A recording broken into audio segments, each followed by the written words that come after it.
computer. So welcome to Deep Questions, Dark Chocolate, episode number 3. And we get Kelly Standing with us here tonight. And this is a treat because Kelly wrote this book called I'm Still Standing. And she has these beautiful articulations of what a near-death experience is like. And so I first read Eben Alexander's Proof of Heaven back in 2010. And it was a life-changing book to me. It got me going in the whole NDE genre.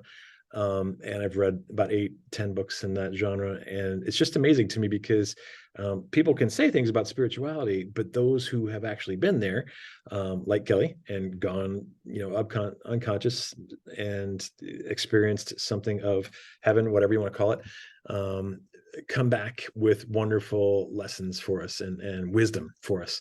And so we first met in 2020 at the Center for Inner Transformation in St. Louis. We did a class on internal family systems, IFS.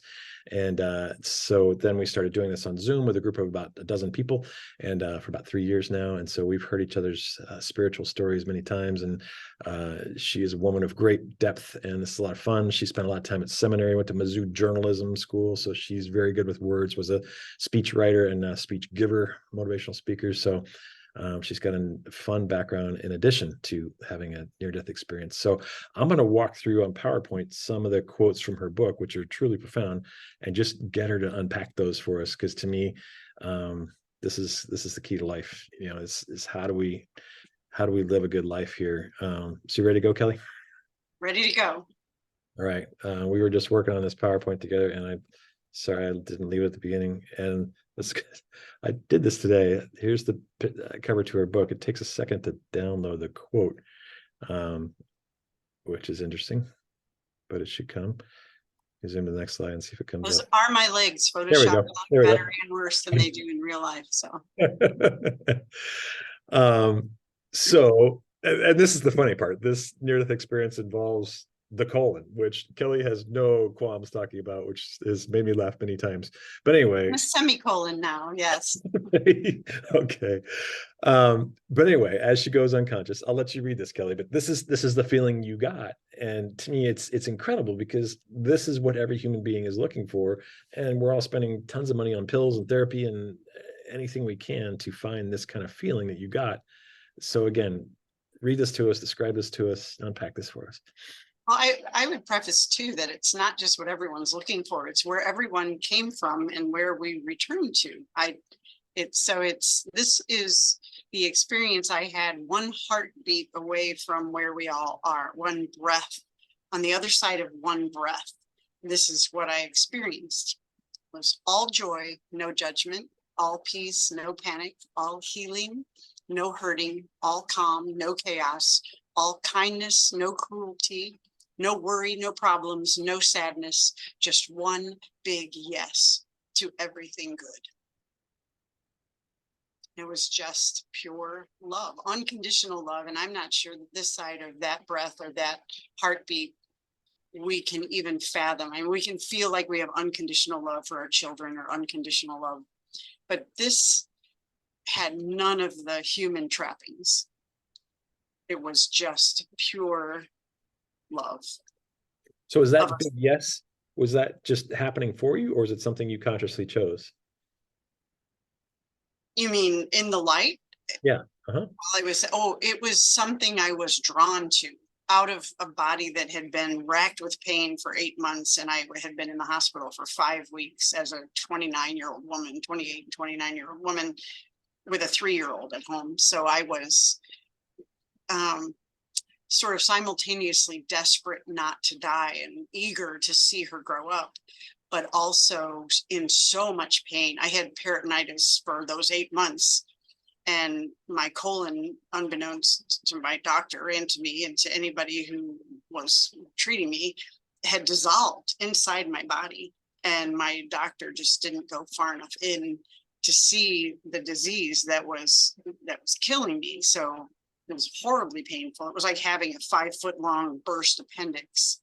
And so I was just filled with poison and super, super painful. I had to have lots of transfusions. I was losing lots of blood. And so to go from the chaotic, panicky, just sad, wrenching situation that I was physically in on this side of the light to just perfect, to be invited into pure calm, all peace, no panic, all healing, no hurting.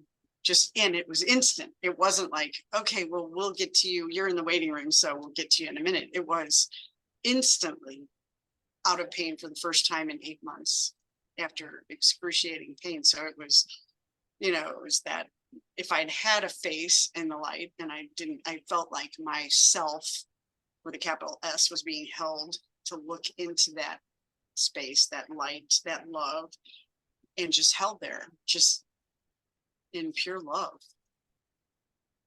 It was great. And I felt that on this side of the light as well, many times in my life. This was not my only brush with death, so to speak, but I was running along the Chicago lakefront at one point. I used to run stairs up and down the street beach, and I can remember physically feeling like I was being held up.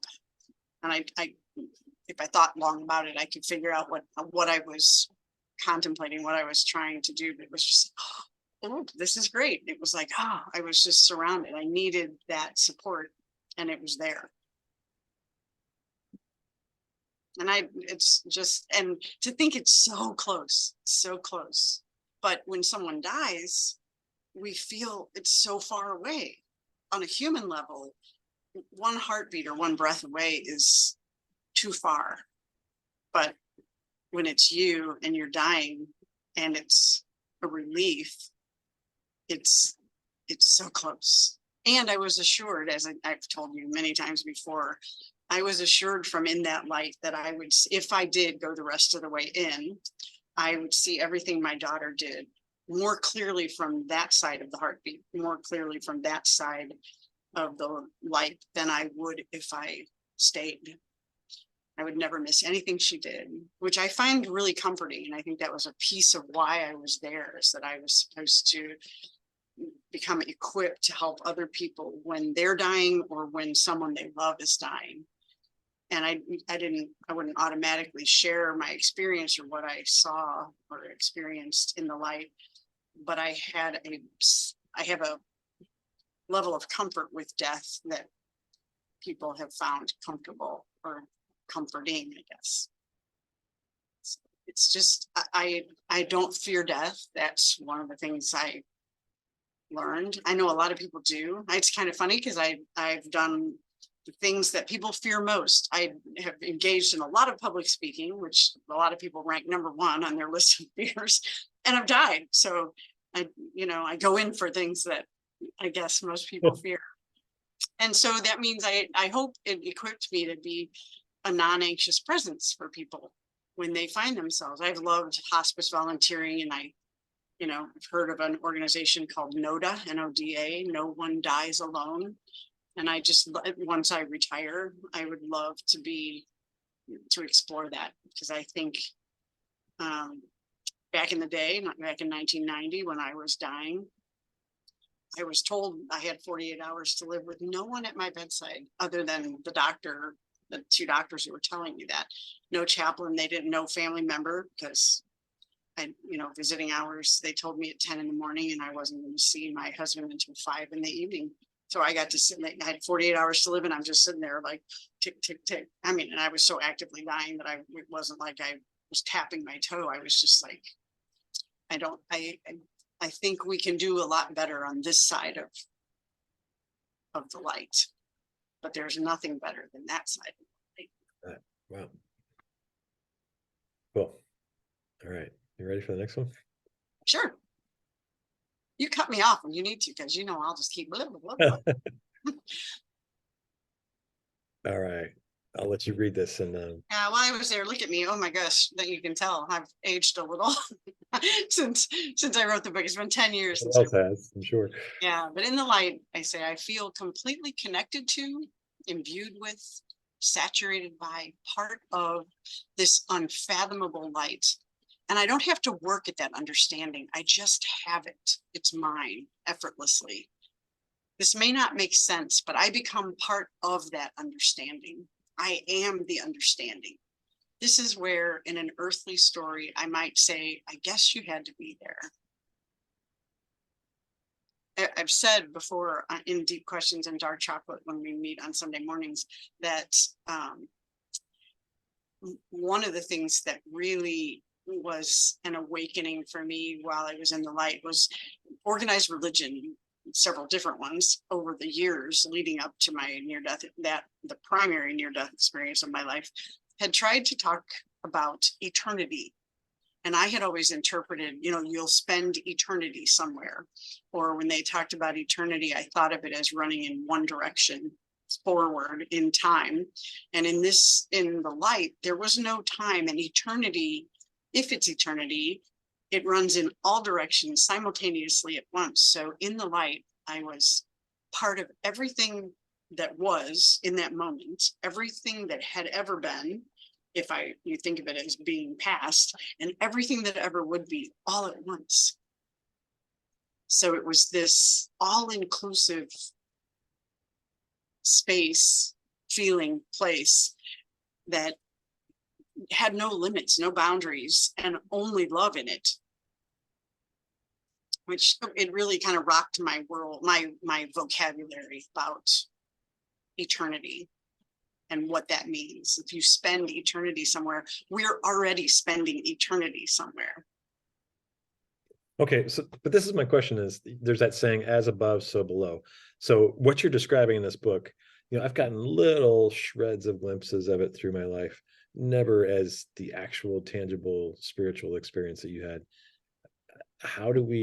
Is there a way, and who knows why this happened to you and other people, and as you say, you had to die to get this experience, so it's not exactly a pleasant thing, but how do we bring more of that, as in heaven so on earth?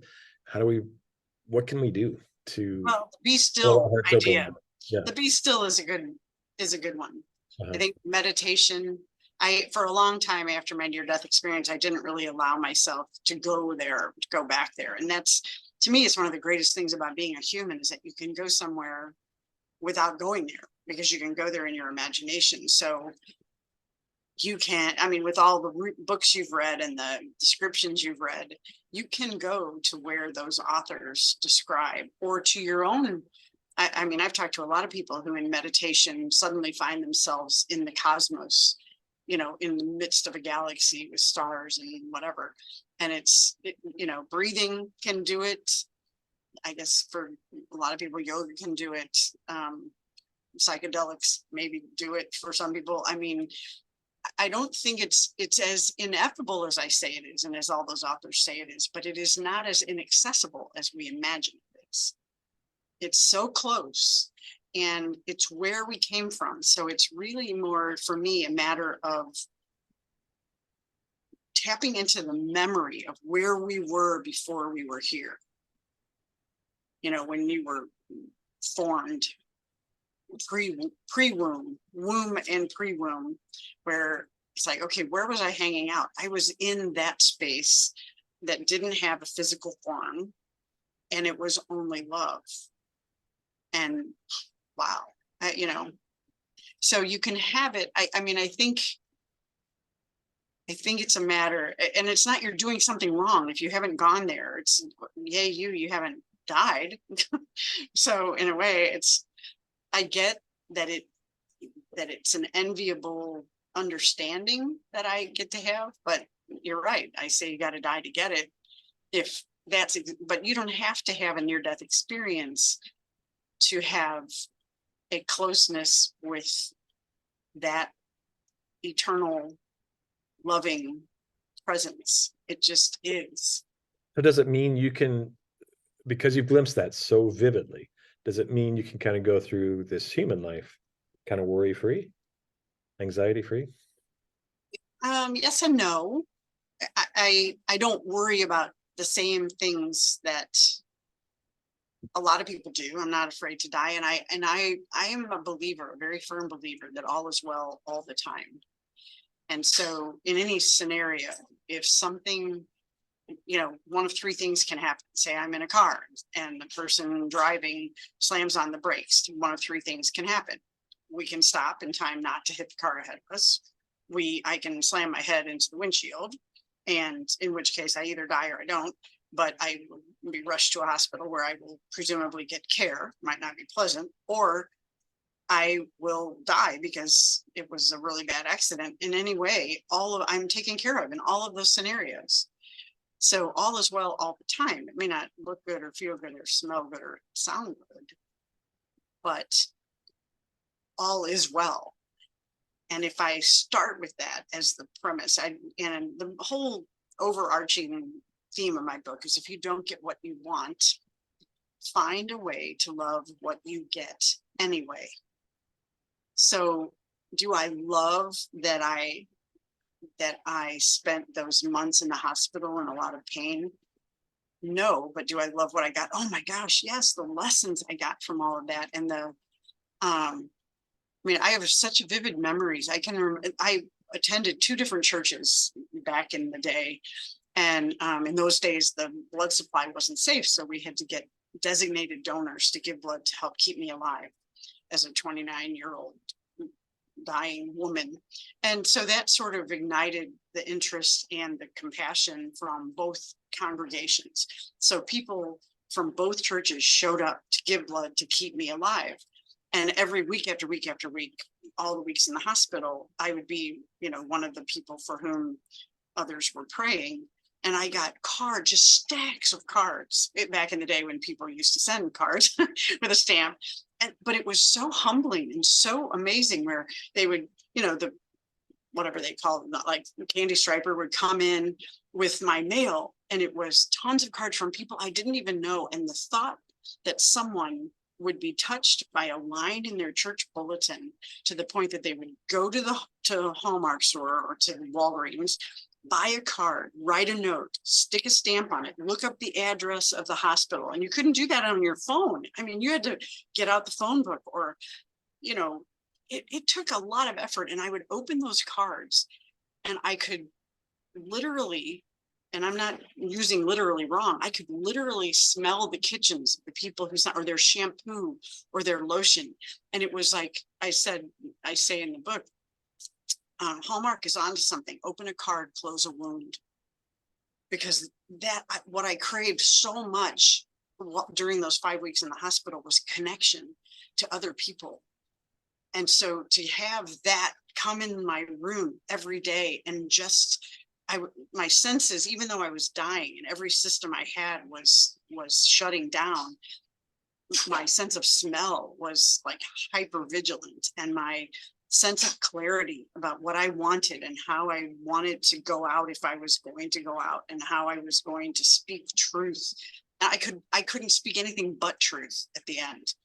And I've experienced that with having been a former chaplain. I have experienced that with other people who are dying, where at the end of their lives, all they can say, and I don't hear me saying, if somebody said something really crummy to you on their deathbed, don't take that as truth. But there is a calm in a healthy circumstance.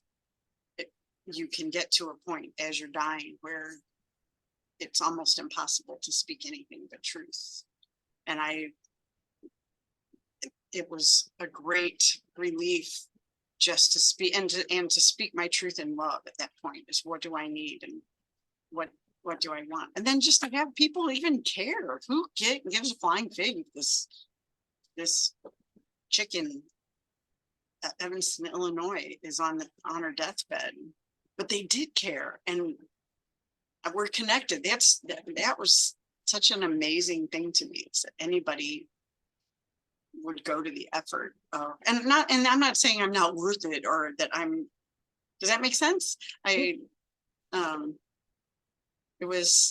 think we miss some of that. If you want to know how you can connect with that, become a noticer, not so much of your own circumstances, but of other people's circumstances. Go through, lift your head from your screen. Notice the person standing in line next to you at Target, or notice the day that someone else is having. Comment, say, connect, always. And that's in that. And I really do believe that the universe, whatever we are telling the universe we want, it's trying to give us, but we are missing the opportunities to have it because we're really busy focusing on what we don't have or not liking what we got. But if we don't get what we want, we need to find a way to love what we get anyway. There is so much to love about where we are. And if there isn't, that's a good sign too, because it's a cattle prod to get you the hell out of whatever you're enduring that isn't worthy of you. So it's all good. It's just, and the universe will wait as long as you are willing not to have what you want or to be as sick as you are. And it's prepared. Our bodies are made to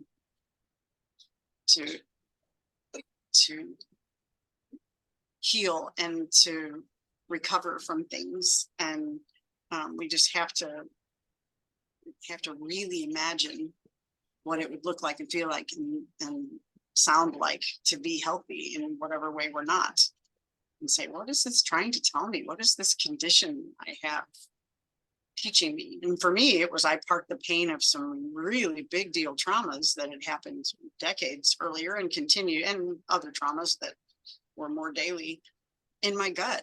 I wouldn't say ouch out loud. In fact, my best friend said, Kelly, when someone hurts you, do you even feel it? Because I was so people pleasing. So, do you like me now? Do you like me now? What if now? What if now? And she said, because I don't think you do. And I said, sometimes.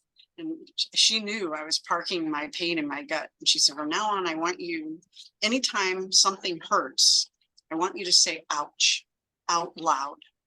She said, you don't have to have the whole conversation about it, but if someone hurts you or something happens that hurts, say ouch out loud, because even if they don't want to have a conversation about it, you need to hear that something happened that hurt you and get that outside of you instead of parking it inside. My gastroenterologist said that I was ultimately diagnosed with Crohn's disease, but back in those days, they didn't know how to diagnose it. And it took about 6 years.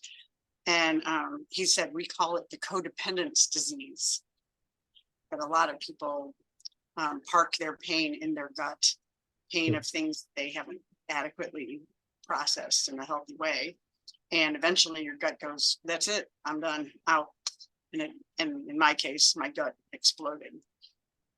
And now I had after surgery, 10 centimeters of healthy colon. And now I have 57 centimeters of healthy colon. And I didn't borrow it from anybody.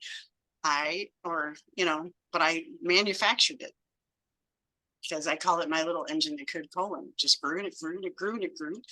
And because I imagine every day after surgery, I wanted to function normally and be able to be the mom to my 3.5, almost 4-year-old that she needed. And for me, that didn't mean, I didn't want that to mean colostomy bag. So I didn't have to have one. And it was truly miraculous because I functioned normally from day one after this surgery, after 8 months of just grave illness. So but it was imagining it. I could go there without having it be true yet. I could say, it's some version of quantum physics, where what you think about, you bring about. And I put energy into what I wanted to experience. What did Einstein say? If you match the frequency of what you want, of your thoughts to what you want, you can't possibly fall short of having it. So that's what I got. I wanted to function normally, and boopity boop boop. It was like a magic wand that went, okay, here you go. Now, when that doesn't happen, when I want something that doesn't materialize, and that does happen, even for me, and often for me, I know it's because there is some part of me, some part of my subconscious that doesn't believe I can have it. And then I need to focus on why do I doubt this? Am I saying I'm too old, I'm too fat, I'm too dumb, I'm too, people who come from where I don't tell myself most of that, but I could probably trip into the I'm too old. That doesn't happen for people who are my age or whatever. And then I just have to say, up until now, I have to inject 3 little words that correct my subconscious, conscious. and say, this is possible for me. Anything's possible for me. You grew colon, goofball, you can do anything. You can have anything. You can go wherever you want to go, and you can solve anything you want to solve. And if it doesn't solve, it's because I haven't imagined it in the way that, or I have not allowed myself to believe I can have it. It's that, you were talking about that earlier, about we believe, but we don't. Get to that. Yeah. Yeah. So, Okay. You ready for the next one? yeah. Cut me off. I'm just rambling. So, Beautiful. Okay. So here we go. Let me move this over so we can read this. Okay. You want to read this? I can see to the most expansive, most incredible place. Not really a place at all, but a feeling of profound calm and safety and protectiveness, an indescribable place. Okay, so the reason I put this one in there, I love it. I've got this book by Neville Goddard called Feeling is the Secret, and that he articulates that very beautifully. He makes a strong case for that it's all about feeling. And so you were kind of gifted that feeling in that experience.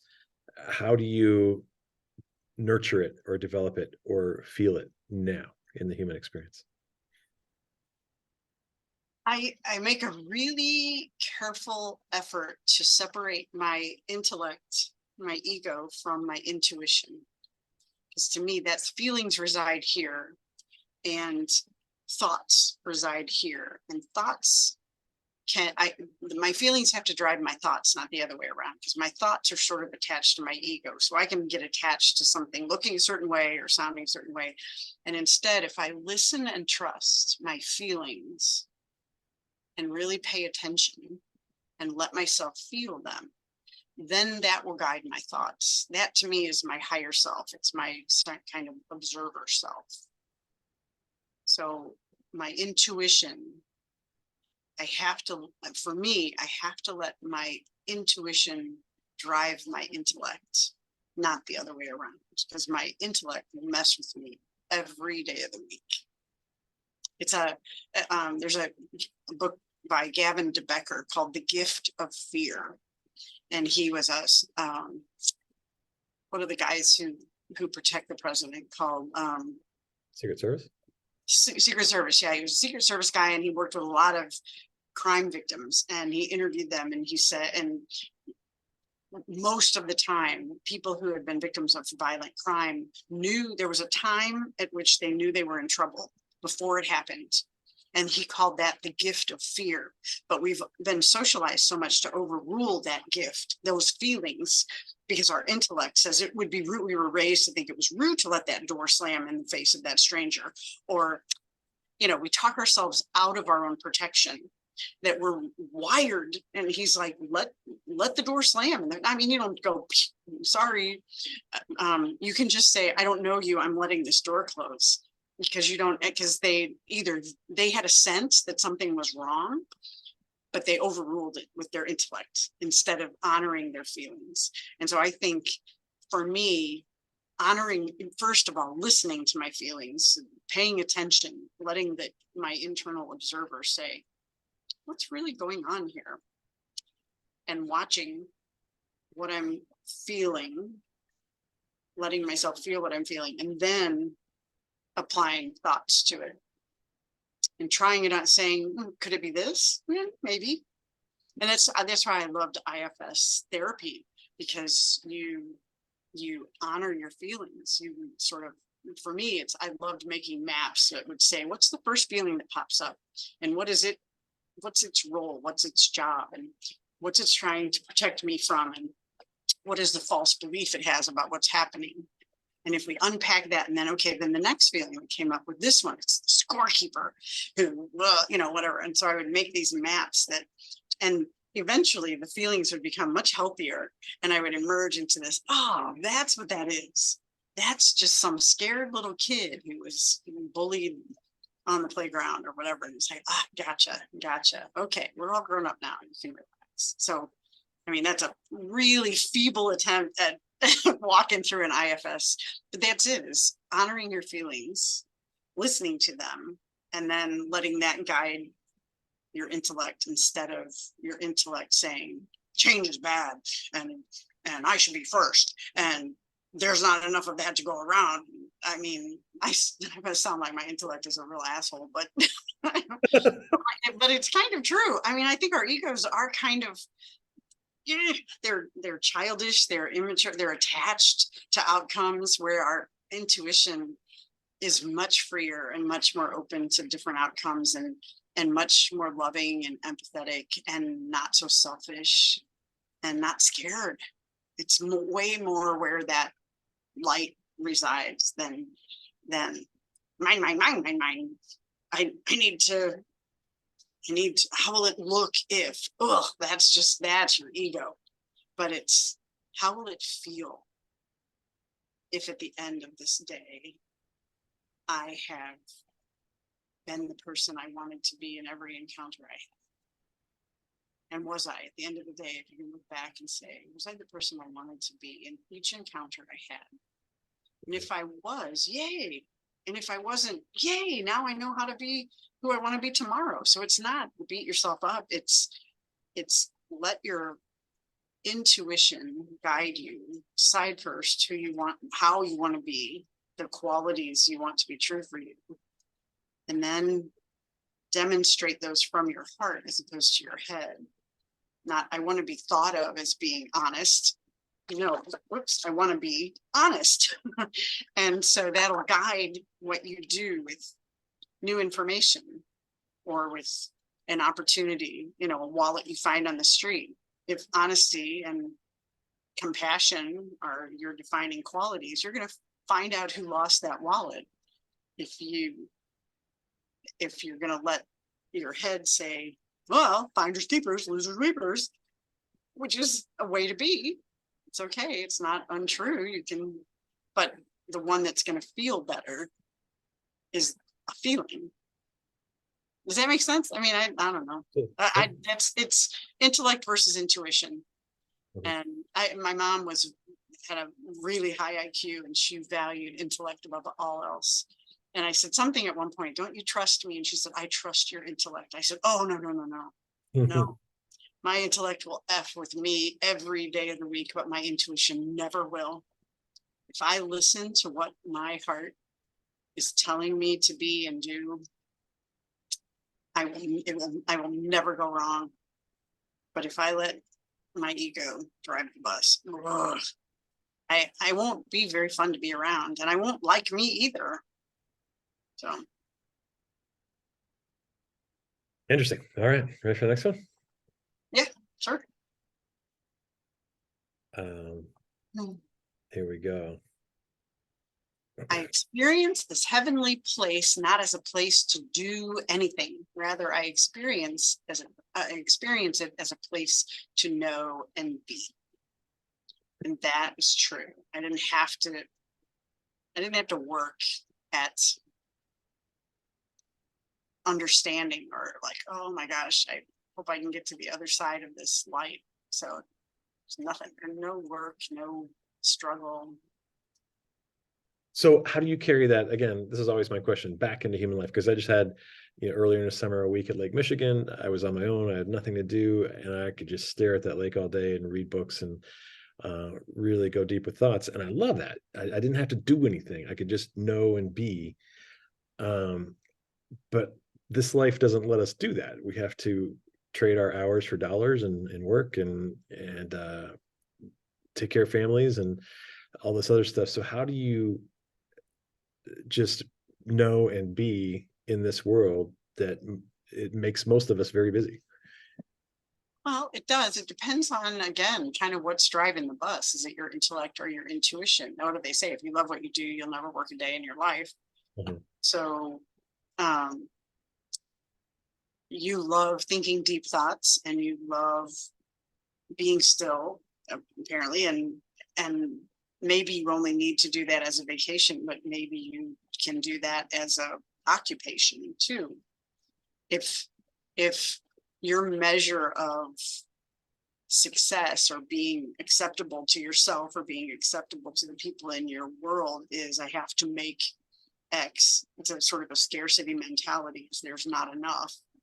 If you believe there's not enough, you will forever be doing instead of being and knowing.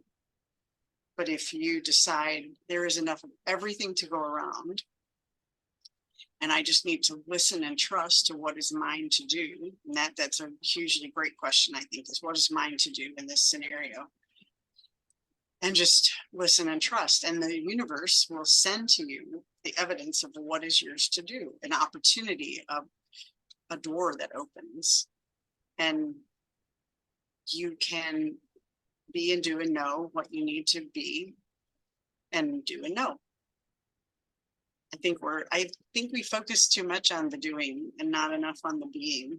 And I was telling you earlier, when I was in seminary, which I did not graduate, I was there for 5 years. I'm not slow, it just takes that long. But I felt as called out as I had felt called in. I did for it what I was supposed to. It did for me what it was supposed to. But one of our professors came in an ancient Greek class, and I was considerably older than most of the students. I was 48 and they were fresh out of undergrad. But he wrote on the board the word know, K-N-O-W. In the middle, he wrote be, B-E, and then he wrote do.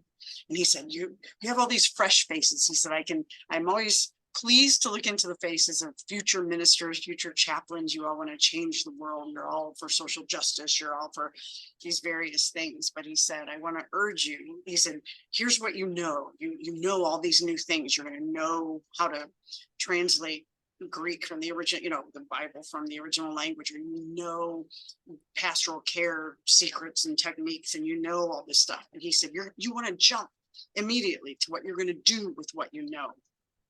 And he said, I encourage you to stop and think first about who and how you want to be,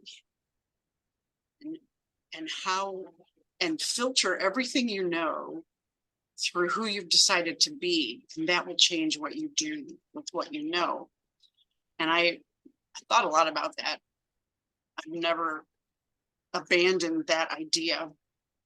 And so I made a list of qualities that I wanted to be true for me, like be kind, be honest, be discreet, be all these various things, and different people have different lists. And he was right. If, say, for example, if I know a piece of gossip and I got to jump to what I'm going to do with that gossip, ooh, that's juicy, and I think I'll tell somebody, and I might damage the reputation of someone or spread it. And but instead, if I've decided I want to be discreet and I want to be kind, and I filter what I know, that piece of gossip, through, if courageous is one of the things I want to be, it changes what I do with that gossip, because I will not spread it if I'm kind, and if I'm discreet. And if I'm courageous, I will not only not tell it to someone else, but I will turn to the person who shared it with me and say, please don't tell me things like that. It doesn't make my life any better, and it doesn't make you look good either. And it's like, whew, that's a big difference between knowing and doing and know, be, do. So I always say, mix up a great big batch of know, be, do, and try to filter. And at the end of the day, I want to ask myself, was I the person I wanted to be? Did I do what I wanted to do with what I know? Because you can know all kinds of stuff and be just a jerk about what you do with it. But if you say, I want to focus on being my highest and best self as much of the time as I can, and try to be as aware as possible of what I'm doing and how I'm feeling about what I know, and what else I don't know. That's even better. Is what don't I know? Probably a lot. So anyway, that's, I think, the difference. I did experience the bright light as a place where I could just be, and my life up until that point, especially in the immediate preceding hours before I went into the light, had been so hectic and so painful and so gut-wrenching, literally and figuratively, by not being able to see my daughter and thinking I never would again. and just being so both sad, but clear. That's what I love, is like in the midst of those poop storms, I just got clearer and clearer and clearer about who I was and what mattered to me, which was a gift. I mean, it was great to die and be able to come back. Nice. I'm now 33 years past my expiration date. Yeah, it's one way to look at it. I like it. All right. This is my favorite one coming up here. Okay, I'll let you read. This is Kelly in Chicago on the Chicago River on the Wrigley Building. Hanging That off the Wrigley photo building. was in the Yes. Chicago Tribune when they interviewed her about her book. So yeah, this is cool. Yes. Photographer he goes, well, where should we take this? And I said, oh, it'd be funny if you let me hang off the edge of the Wrigley building. He goes, really? Are you game? I said, sure. So there we are. We believe, we just tend not to believe enough. Jesus says everything is possible for him who believes. The Father, it's when the Father comes to Jesus and says, he wants Jesus to cure his dying son. And the Father says, I believe, help me overcome my unbelief. And I think like that Father, a lot of us get it, but we don't get it. We believe, but we struggle with our unbelief. And that is just what being human is. I love how you said it. We get it, but we don't get it. Because I think that's just about everybody who reads this or who reads the Gospels. Yes, I get that if you respond to the infinitude of God's love deep enough, you get healed. But somehow we've got to go deeper. Well, I think it's very cool that I believe, help me overcome my unbelief. It's, all things are possible to him who believes, or her who believes, them, they, anybody. All things are possible if you believe they are possible. But if you don't believe it, that too is true, because the universe can only send you evidence that agrees with what you believe. So if I'm leaving the house and I think I'm going to see idiots driving, what do I see? Evidence of that belief. But if I think this is going to be a great day, and I'm going to get to work faster than I ever do, and there won't be a speed trap on the way because I tend to be a lead-foot Louie, and boop, then what happens is I'm because of my attitude, because I believe what is possible, the universe sends me evidence that agrees with my belief. And Jesus said, you can do what I can do if you just believe. And I believe he's not the only person in history who had that ability. I think we all do. With the faith of a mustard seed, you can move a mountain. And that's not figurative. That's literal. If we believe we could do it, we could do it. We just let our intellect go, you can't. That's ridiculous. But there is a scenario in which if we, those amazing stories about superhuman strength, where if you had to, could I lift this SUV off this dying person? No. But then when you abandon your disbelief, you lift an SUV and you go, did that come out of me? Yeah, it did. Because you let your feeling override your disbelief, your unbelief. I think. Right. And don't hear me saying, yep, just like that. Because you don't come back from the light and go, yeah, no, everything's just peachy. Because you still have to live this side of the light, which is a great thing. And it's a pain in the patoot a lot of the time. And that's just how it is. It's all good. It's all wired for good. Cool. All right. That helps. Two more here. And this gets outside of Kelly Standing into another near-death experience author. And this was, I include this just because it was very life-changing for me. And he got this strong 3-part message. You want to read this, Kelly, or you want me to? Sure. When I went unconscious, I found myself in a completely new world. The strangest, most beautiful world I'd ever seen. Brilliant, vibrant, ecstatic, stunning. I could heap on one adjective after another to describe what this world looked and felt like, but they'd all fall short. I felt like I was being born. This place I'd suddenly found myself in was completely real. I felt love more genuine and pure than ever.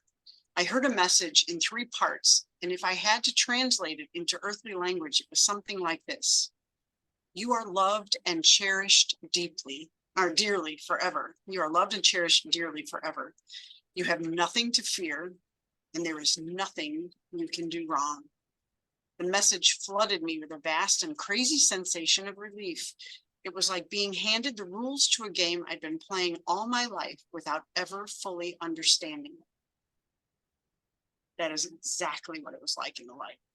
Brilliant, vibrant, ecstatic. You are loved and cherished dearly forever. You have nothing to fear. There is nothing you can do wrong. I say, I could have had a V8. It's like, oh my gosh, everything I worried about this side of the light, it didn't matter. It was instantly wiped away. No shame, no regret, no fear, no wish I coulda, woulda. Just yes. Here you are, beloved. Yay. Cool. I have a neighbor down the street who says they have a sign outside their house that says, yay, you're here. That is the colloquial welcome Eben Alexander got and I got to, yay, you're here. And it's pure you. You don't have to say, ooh, do I look okay? Is my hair good? It's nothing like that. It's just pure hooray for you. And not an ego thing either. It's not, yep, I'm here and nobody isn't. Nobody else is. Which is a hard concept. I know, Jonathan, you struggle with that. But yeah. I got to go, Eben Alexander gets to go, and so do the people we consider not so worthy of that beautiful, brilliant, vibrant, ecstatic, stunning experience. Yeah, I first read this 13 years ago when I was like trying really hard to get a Christian life right and trying to do everything right. And, this just takes all the pressure off and you've already got it. Well, you were doing that being, trying to get it right. It was in the light. There is no right. Right. There is also no wrong. There just is. It's just, oh. Yeah. Love doesn't keep score. Yeah. It's just, here you are. And that's what I love. People who've had near-death experiences, there's so many differences, but there's some similarities. And so it's cool that you really connect to this and relate to this. Oh, yeah. Well, and I didn't let myself read anybody else's near-death experience before I wrote my own, because I wanted what I wrote to be authentically what I experienced. But then after I wrote it and published it, I had no qualms about reading what other people wrote. And they are remarkably similar. They are, as you say, all very different.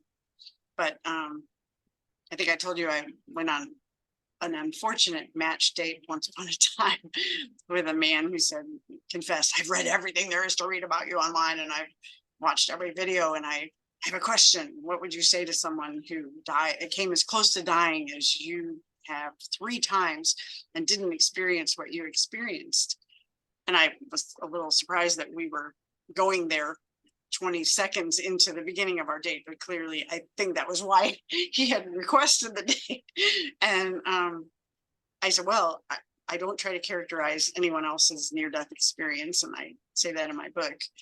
And I didn't read any before I wrote my own, but then I have read them, and I said, and they are remarkably similar. So I guess if you press me for an answer, you'd be like, yeah, 3 times. 3 times.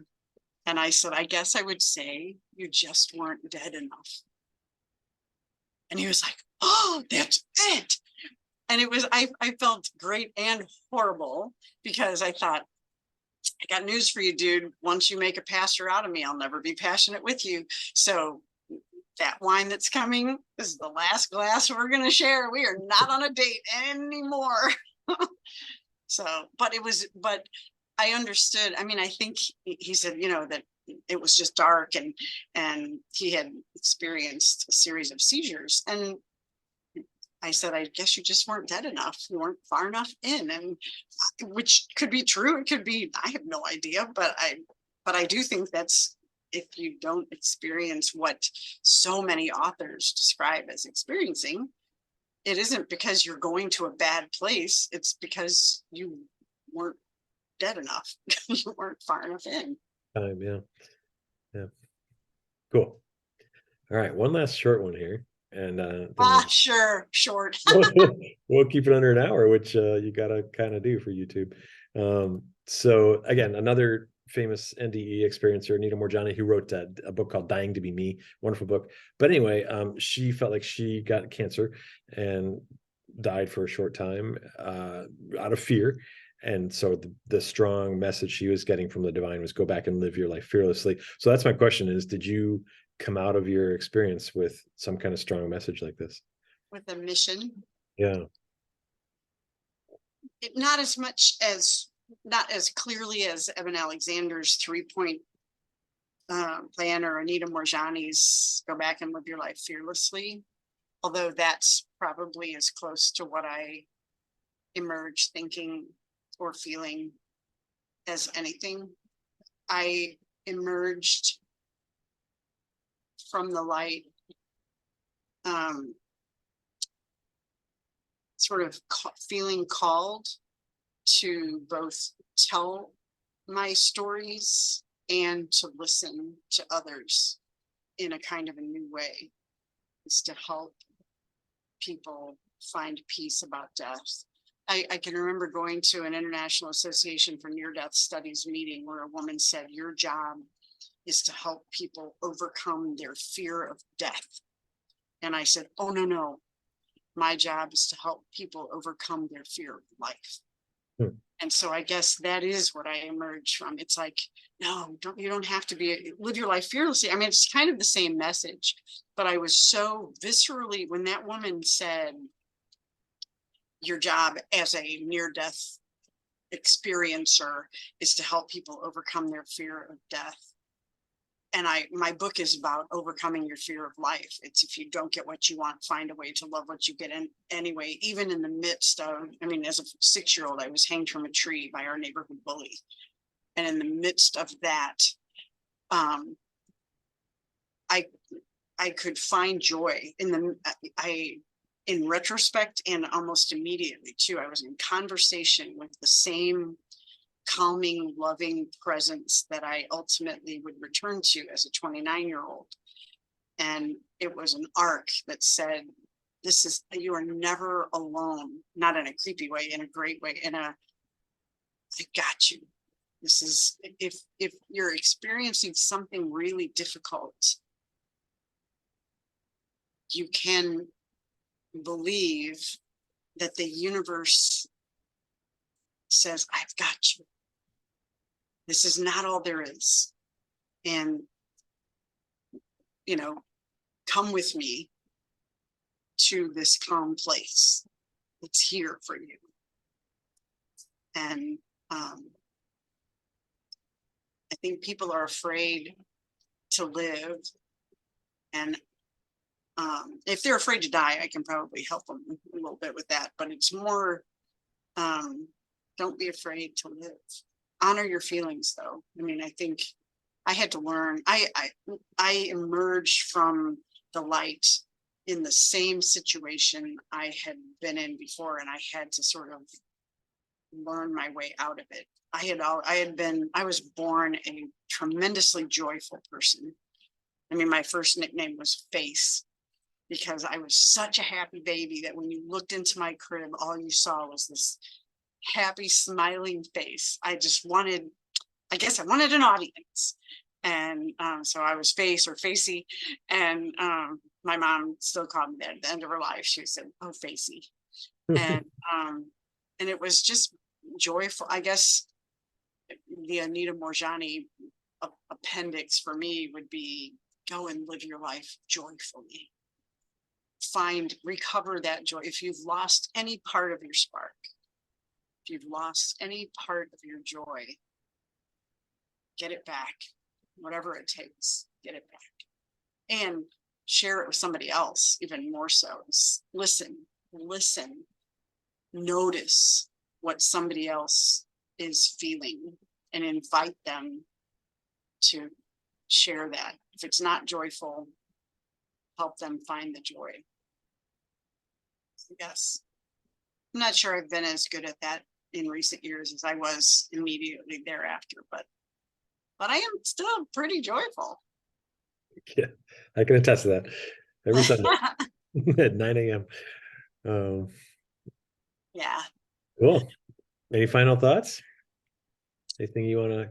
Because to me, again, it's just such a cool thing. I mean, I would be glad to go through what you went through to get what you felt. Yeah, what I got. The perfect understanding as you describe it. It's just beautiful. And Well, I started having near-death experiences really early on. I mean, I nearly died as an infant, and then was hit by a car at 5, hanged from a tree at 6. I was struck by lightning when I was 28, and then had the big kahuna of near-death experiences at 29, and have had others even since I wrote the book, which and not near as critical, but I think if we listen from here, not from here or here, we can know that we are not alone, and that there is that love, all-encompassing, unconditional healing and warmth. And even if our circumstances suggest otherwise, we can experience that light that's one heartbeat and one breath away from here. And just by taking breaths, deep, just stop, pause, take breaths, notice, be still. Because and notice the noticer inside of you. It's like there is a part, when you're upset, there is a part of you that's not upset because it's noticing that you're upset. So be in communication with that part of you that's noticing you're upset, and say, I see that we collectively, not schizophrenically, but we are upset. And is this constructive? And what are we upset about? And I don't know. I think we can invite ourselves into a different circumstance by observing what we're feeling and letting ourselves feel it and say, I don't want to feel this. So I'm going to have 6 deep breaths, or I'm going to do whatever it takes me to be still. If I have to go to Michigan and sit on a rock, like Jonathan does, or, or go, if you're an extrovert, go to a party and connect with people, or go work in a soup kitchen, or feed the part of someone else that's starving. I don't know. I just think we're afraid a lot, and unnecessarily. cool. So, Well, if you don't get what you want, find a way to love what you get anyway. yeah, But not toxic positivity, but ooh, there's something good here. Where is it? I'm gonna find it.